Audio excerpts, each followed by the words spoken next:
நம்ம மூளைக்குள்ளே பார்த்தீங்கன்னா positive energy இருக்குது, நெகட்டிவ் எனர்ஜி இருக்குது. இப்போ ஒரு மன அழுத்தத்தோடயே இருக்கும் பொழுது அது நெகட்டிவ் எனர்ஜி அதிகமாக இருக்கும். அப்போ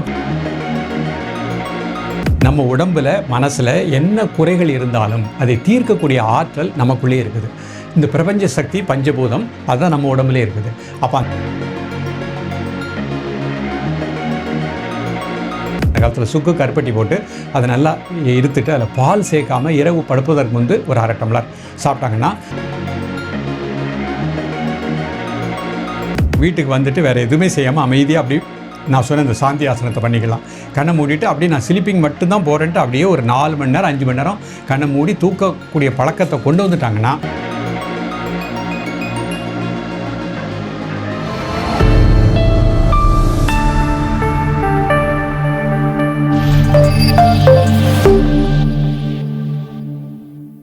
காஸ்மோ ஹெல்த் நேயர்களுக்கு வணக்கம். இன்னைக்கு நம்ம கூட யோக கலைமாமணி கிருஷ்ணன் பாலாஜி அவர்கள் இணைந்திருக்காங்க. தொடர்ந்து ஆரோக்கியம் குறித்த நம்முடைய சந்தேகங்களை அவர்கிட்ட கேட்கலாம். வணக்கம் சார். வணக்கம். எப்படி இருக்கீங்க? நல்லா இருக்கேன், ஃபைன். சார், இன்றைய நிகழ்ச்சியில தூக்கமின்மையால நிறைய பேர் அவதிப்படுறாங்க. சோ இதற்கு முதிரைகள் என்னெல்லாம் இருக்கு, என்ன மாதிரியான உணவு முறைகள், அதை பத்தி இன்னைக்கு பார்க்கலாம் சார். பொதுவாகவே தூக்கம் வராததுக்கு என்ன காரணம்? சின்ன சின்ன காரணங்கள் பார்த்தீங்கன்னா மன அழுத்தம் நிறைய பேருக்கு இருக்கும். இப்போ நான் முதிரை சொல்லிட்டு போயிடலாம். சரி, எனக்கு ஒரு மன அழுத்தம் இருக்குது, இந்த மன அழுத்தம் நீங்கினா தான் சார் எனக்கு தூக்கம் வரும் அப்படிம்பாங்க. சில பேருக்கு பார்த்தீங்கன்னா கடன் தொல்லைகள் இருக்கும். அப்போ அவங்க எப்பொழுதுமே இரவு போய் படுக்கும் பொழுது அதை எப்படி அடைக்கிறது, அந்த திங்கிங் இருந்துக்கிட்டே இருக்கும். நம்ம முதிரை எப்படி இப்போ ஒர்க் அவுட் ஆகுது அப்படின்னா இதெல்லாம் பார்த்தீங்கன்னா ஒரு நெகட்டிவ் தாட்ஸ்னு வச்சுக்கோங்க. நிச்சயமாக நம்மால் எதையுமே சாதிக்க முடியும். நம்ம மூளைக்குள்ளே பார்த்தீங்கன்னா பாசிட்டிவ் எனர்ஜி இருக்குது, நெகட்டிவ் எனர்ஜி இருக்குது. இப்போ ஒரு மன அழுத்தத்தோடே இருக்கும் பொழுது அது நெகட்டிவ் எனர்ஜி அதிகமாக இருக்கும். அப்போ தூக்கம் இல்லை அவங்களுக்கு. இந்த முதிரை செய்யும் பொழுது ஆட்டோமேட்டிக்காகவே நம்ம 5வது அடுக்கில் இருக்கக்கூடிய அந்த உயிர் ஆற்றல், மெய் உணர்வு, அது கிராஜுவலாக அந்த நெகட்டிவ் எனர்ஜி அப்படியே வெளியே கொண்டு போயிட்டே இருக்கும். அவருக்கு ஒரு சொல்யூஷன் கிடைக்கும். உழைத்து தான் முன்னுக்கு வரப்போகிறோம், அப்போ அவருக்கு இப்படி உழைத்தால் நம்ம நிச்சயமாக இதை சரிப்படுத்திடலாம் அப்படிங்கிற ஒரு எண்ணத்தை அந்த பாசிட்டிவ் தாட்டை கொடுக்கும். அப்போ முதல்ல அவங்களுக்கு மன அழுத்தம் நீங்கணும். அந்த மன அழுத்தம் நீங்குவதற்கும் இந்த முதிரை பயன்படுகின்றது.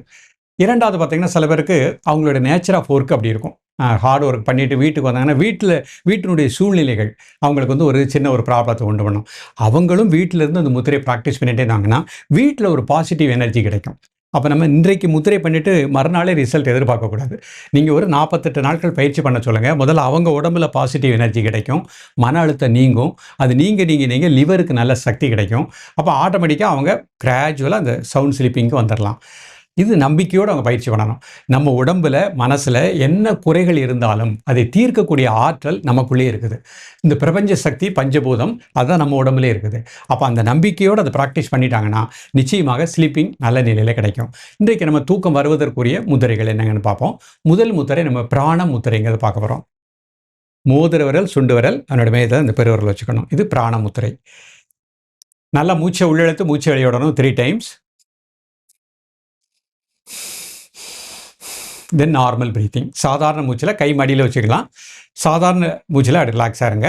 காலையில் 2 நிமிடம், மதியம் 2 நிமிடம், இரவு படுப்பதற்கு முன்பாக 1 மினிட் பண்ணாலே போகிறோம்.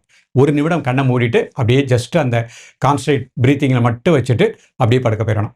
ஸோ இது ஒரு முத்திரை. இன்னொன்று முத்திரை நித்திரை முதிரை அப்படின்னே பார்க்க போகிறோம். இந்த சுண்டு விரலை நல்லா இந்த ஆள்காட்டி விரல் கிட்ட கொண்டு வந்துடணும். ஆள்காட்டி விரலையும் கட்டை விரலையும் இணைச்சிக்கணும். மீதி 2 விரல் தரை நிற்கிறோம். இன்னொரு பண்ணுறேன். இந்த சுண்டு விரலை ஃபஸ்ட்டு இந்த மாதிரி நல்லா உள்ள கட்டை விரலுக்கு சைடில் கொண்டு வந்துடணும். இந்த ஆள்காட்டி விரலையும் கட்டை விரல் நுனி இணைச்சிக்கிடுறேன். இது 2ம் தரை நோக்கி இருக்கணும். இது நித்திரை முத்திரை. இதுக்கு பேரே நித்திரை முத்திரை.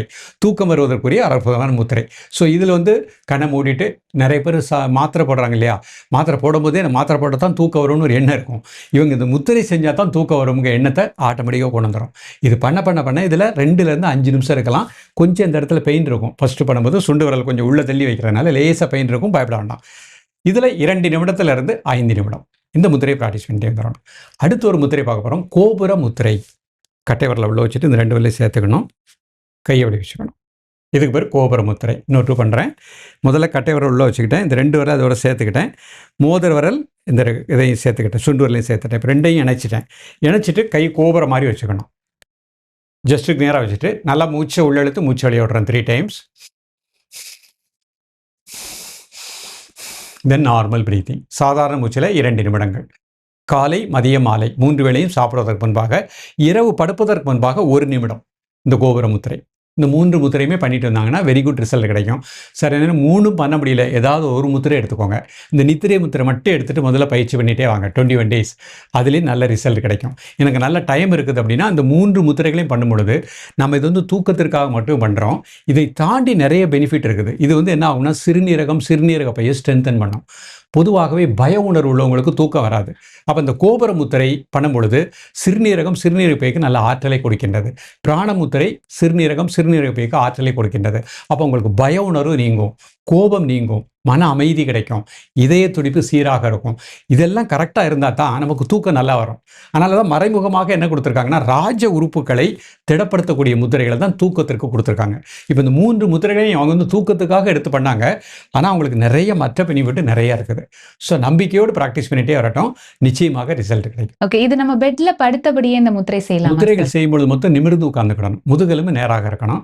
இப்போ ரொம்ப முடியாதவங்க, இப்போ நம்ம சில பேர் பார்த்தீங்கன்னா முதுகு தண்டில் ஏதாவது ப்ராப்ளம், எந்திரிச்சு உட்காரவே முடியாத ஸ்டேஜில் இருப்பாங்க, வலியோடு இருப்பாங்க. அவங்களுக்கு மட்டும் எக்ஸப்ஷனல் கேஸாக அவங்க படுத்த பொசிஷனில் தூக்கம் வரல, எழுந்து உட்காரவும் முடியாது, அவங்க மட்டும் பண்ணிக்கலாம். மற்றவர்கள் அமர்ந்தே பண்ணிடணும். ஓகே. ஸோ இந்த தூக்கமின்மை அப்படின்னு சொல்லும்போது இதற்கான உணவு முறைகள் அப்படி ஏதாவது சித்தர்கள் சொல்லியிருக்காங்களா? நிச்சயமாக நம்ம எதில் போய் பார்த்தாலும் அதிக புளிப்பு, உப்பு அதை கொஞ்சம் குறைச்சிக்கிடணும். குறைத்து கொண்டு பழ வகைகள் அதிகமாக எடுத்துக்கணும், கீரை வகைகள் அதிகமாக எடுத்துக்கணும். பாதாம் பால் வந்து நல்ல ஒரு தூக்கத்தை கொடுக்கக்கூடியது. அப்போ இரவு படுப்பதற்கு முன்பாக பாதாம் பால் சாப்பிட்டுக்கலாம். அதே மாதிரி கீரை வகைகள் என்ன கீரை வேணாலும் எடுத்துக்கலாம். அதில் வந்து நம்ம கொத்தமல்லி சுக்கு காப்பி போட்டு குடிக்காங்க இல்லையா, அந்த காலத்தில் சுக்கு கருப்பட்டி போட்டு அதை நல்லா இருத்துட்டு அதில் பால் சேர்க்காமல் இரவு படுப்பதற்கு முன்பு ஒரு 1/2 டம்ளர் சாப்பிட்டாங்கன்னா அவங்களுக்கு தசவாய்களும் நன்றாக இயங்கும், ஸ்லீப்பிங்கும் நன்றாக வரக்கூடிய நிலை கிடைக்கும். அந்த மாதிரி அவங்க எடுத்துக்கலாம் உணவு. ஓகே, ஆசனங்கள் என்னெல்லாம் பண்ணலாம் சார் தூக்கமின்மைக்கு? ஆசனங்கள் பொறுத்த மட்டுக்கும் சவாசனம்னு இருக்குது, சாந்தி ஆசனம் அப்படின்னு. அது கை காலெல்லாம் அகட்டிட்டு ரிலாக்ஸேஷனாக பாடி அண்ட் மைண்டு. அது தூக்கம் வராதவங்க இரவு கூட வரலைன்னா பில்லோஸ்லாம் ரிமூவ் பண்ணிவிட்டு நல்லா கை கால்களை அகட்டி கை விரல் வானத்தை பார்க்க படுத்துக்கிடணும். கழுத்தை லேசாக லெஃப்ட் சைட் சாய்ச்சிட்டு கண்ணை மூடி மனசுனால் அப்படியே ப்ரீத் இன் ப்ரீத் அவுட் பண்ணிகிட்டே ஒவ்வொரு பார்ட்டாக ரிலாக்ஸ் பண்ணிகிட்டே வரணும். மனசுனாலேயே அப்படியே ரிலாக்ஸ் பண்ணிகிட்டே இருந்தாங்கன்னா அவங்கள அறியாமலேயே தூக்கம் வந்துடும். சாந்தி ஆசனம் மிக நல்ல ஆசனம். அதே மாதிரி அர்த்த பத்மாசனம் ஒரு கால் மட்டும் எடுத்து போடுறது, அந்த ஆசனமும் நல்ல தூக்கத்தை கொடுக்கும். வஜிராசனம் ஜீரண மண்டலம் நன்றாக இயங்கும், இதய துடிப்பு சீராக இருக்கும், நல்ல ஆழ்ந்த நித்திரை கொடுக்கும்.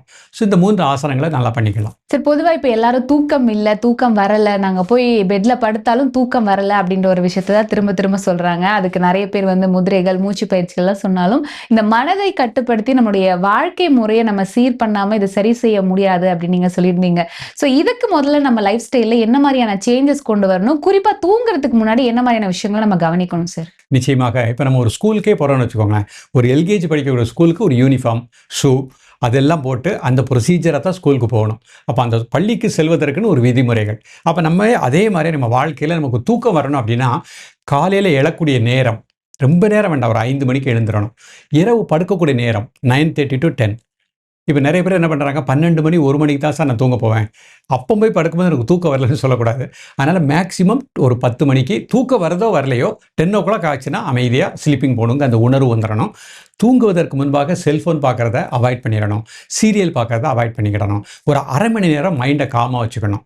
அதற்கு அவங்க என்ன பண்ணிக்கலாம், ஏதாவது ஒரு லைட்டாக மியூசிக் போட்டுக்கலாம், அவங்களுக்கு பிடிச்ச ஒரு மியூசிக் போட்டு அந்த மியூசிக்கில் அப்படியே கண்ணை மூடி அதை அப்படியே உள்வாங்கிக்கிட்டே இருக்கணும். அந்த உள்வாங்கும் பொழுது நான் தூங்க போகிறேன் அப்படிங்கிறத ஆள் மனசில் வச்சுக்கணும். அப்போ எந்த டென்ஷன் டிப்ரெஷன் இல்லாமல் இந்த மாதிரி ஒரு வாழ்க்கை முறையை அமைத்து கொண்டு 10 மணிக்கு தூங்க போயிடணும், காலையில் 5 மணிக்கு எழுந்துடணும். இது ஒரு ப்ரொசீஜரை பண்ணிக்கிட்டே வந்தீங்கனாலே நல்லாயிருக்கும். நிறைய பேர் இன்றைக்கு வாட்ஸ்அப் பார்த்துட்டே இருப்பாங்க, இல்லை ஏதாவது ஒரு இதில் நம்மளுடைய செல்ஃபோனில் பார்த்துட்டே இருப்பாங்க. அது என்ன ஆகும்னா உங்களுக்கு கண்ணை மூடணுன்னா அந்த அதிர்வலைகளை தான் வந்துக்கிட்டே இருக்கும். அப்போ அதை கொஞ்சம் நம்முடைய ஹெல்த்துக்கு நம்ம இம்பார்ட்டன்ஸ் கொடுக்கணும். அப்போ தூக்கம் ஒவ்வொரு மனிதனுக்கும் மிக முக்கியமான ஒன்று. அதனால் இரவு படுப்பதற்கு முன்பாக இந்த மாதிரி பண்ணிக்கணும். ஏதாவது ஒரு சூடாக சாப்பிட்டுடும், மல்லி காஃபி, சுக்குமல்லி காஃபி, அதை சாப்பிட்டுட்டு ஒரு 5 நிமிடம் நல்லா இன்ஹேல் எக்ஸேல் மட்டும் பண்ணிவிட்டு மூச்சை உள்ளெழுத்து மூச்சை வெளியே விடணும். அந்த மூச்சை உள்ளெழுக்கும் போது நல்ல சக்தி வாய்ந்த பிராண காற்றை சுவாசிக்கின்றோம். மூச்சு வெளியிடும் பொழுது நமது உடல் மனம் அதில் இருக்கக்கூடிய டென்ஷன் ஸ்ட்ரெஸ் எல்லாம் ரிலீஸ் ஆகுது. இப்போ ஆஃபீஸில் உள்ள அதே எண்ணங்கள் உணர்வுகளோடு வீட்டுக்கு வரக்கூடாது. வீட்டுக்கு வந்தாங்கன்னா அலுவலகத்தில் உள்ளதெல்லாம் மறந்துடணும். இது மறக்க செய்வது இந்த முத்திரைகள் செய்யும். இந்த present living is a pleasant லிவிங்னு ஒரு பழமொழி உண்டு. அந்த மூச்சு உள்ளே எடுத்து வெளியிடக்கூடிய அந்த நேரத்தில் மகிழ்ச்சியாக இருக்கணும். அப்படி மகிழ்ச்சியாக இருக்கக்கூடிய அளவுக்கு மனநிலை வந்துருச்சுன்னா தூக்கம் ஈஸியாக வந்துடும். அதனால் அலுவலகத்தில் உள்ளதெல்லாம் அலுவலகத்தில் விட்டுறணும். வீட்டுக்கு வந்தால் வீட்டோடு சேர்ந்து நம்ம வாழக்கூடிய பழக்கத்தை ஏற்படுத்திக்கிடணும். இந்த பண்புகள் எல்லாம் கொடுக்கக்கூடியது தான் அந்த முதிரைகள். ஓகே. அதே மாதிரி இப்ப நெறைய பேர் வந்து தூக்கத்துக்கு நம்ம இவ்ளோ விஷயங்கள் பேசுறோம். ஆனா எங்களுக்கு ரொட்டீனா நைட் ஷிஃப்ட் தான் நாங்க போயிட்டுருக்கோம். ஸோ எங்களுக்கு எதுவுமே தீர்வு கிடையாதா? அப்படின்னு கேட்குறாங்க. ஸோ இத எப்படி சார் பார்க்கலாம்? நிச்சயமாக நைட் ஷிஃப்ட் போகிறது வேறு வழி கிடையாது. அவங்களுக்கு வந்து கமிட்மெண்ட் இருக்குது. அதை விட்டு வெளியே வராத நிலையில் இருக்கிறாங்க. நைட் ஷிஃப்ட் முடிச்சுட்டு வீட்டுக்கு இப்போ சப்போஸ் 6 மணிக்கு தான் வர்றாங்கன்னு வச்சுக்கோங்க. காலையில் 6 மணிக்கு தான் வர்றாங்க. இரவு முழுக்க வேலை பார்த்துட்டு. அவங்க வந்த உடனே மைண்ட் அவங்களே எனக்கு இதுதான் இப்போ இரவு. வந்த உடனே சாப்பிட வேண்டாம். அந்த 6லேருந்து ஒரு 5 மணி நேரம் 7, 8, 9, 10, 11 மணி வரைக்கும் தூக்கத்துக்கு போயிடணும். அங்கே வீட்டுக்கு வந்துட்டு வேறு எதுவுமே செய்யாமல் அமைதியாக அப்படி நான் சொன்ன இந்த சாந்தி ஆசனத்தை பண்ணிக்கலாம். கண்ணை மூடிட்டு அப்படியே நான் ஸ்லீப்பிங் மட்டும்தான் போகிறேன்ட்டு அப்படியே ஒரு 4 மணி நேரம் 5 மணி நேரம் கண்ணை மூடி தூக்கக்கூடிய பழக்கத்தை கொண்டு வந்துட்டாங்கன்னா அதுக்கப்புறம் ஃப்ரெஷ் ஆயிடுவாங்க. அப்போ அவங்க வாழ்க்கை நன்றாக இருக்கும். ஆனால் இப்போ கொஞ்சம் சராசரியாக என்ன பார்க்குறோம், வீட்டுக்கு வந்தோடனே சாப்பிட்றாங்க, டிவி பார்க்குறாங்க, பேப்பர் படிக்கிறாங்க, பேசுகிறாங்க. அப்படியே அதில் 3, 4 மணி நேரம் அப்படி போயிடுது. அவங்களுக்கு டயர்ட்னஸ் இருந்தால் கூட இருந்து உட்காந்து பேசிகிட்டே இருப்பாங்க. ஸோ அதை அவாய்ட் பண்ணிடணும். பொதுவாகவே இரவு தான் நமக்கு 10லேருந்து காலையில் 5 மணி வரைக்கும் ராஜ உறுப்புகளுக்கு சக்தி கிடைக்கும். வேறு வழி இல்லை, நைட் ஷிஃப்ட் தான் போகிறோம். அவர்களும் நன்றாக வாழணும். அப்போ அவர்கள் இந்த மாதிரி வாழ்க்கை மாதிரி அமைச்சுக்கணும். எப்போ வீட்டுக்கு வர்றாங்களோ அதுலேருந்து ஒரு 5 மணி நேரம் படுத்து தூங்கக்கூடிய பழக்கத்தை கொண்டு வந்துடணும். முதல்ல தூக்கம் வராது.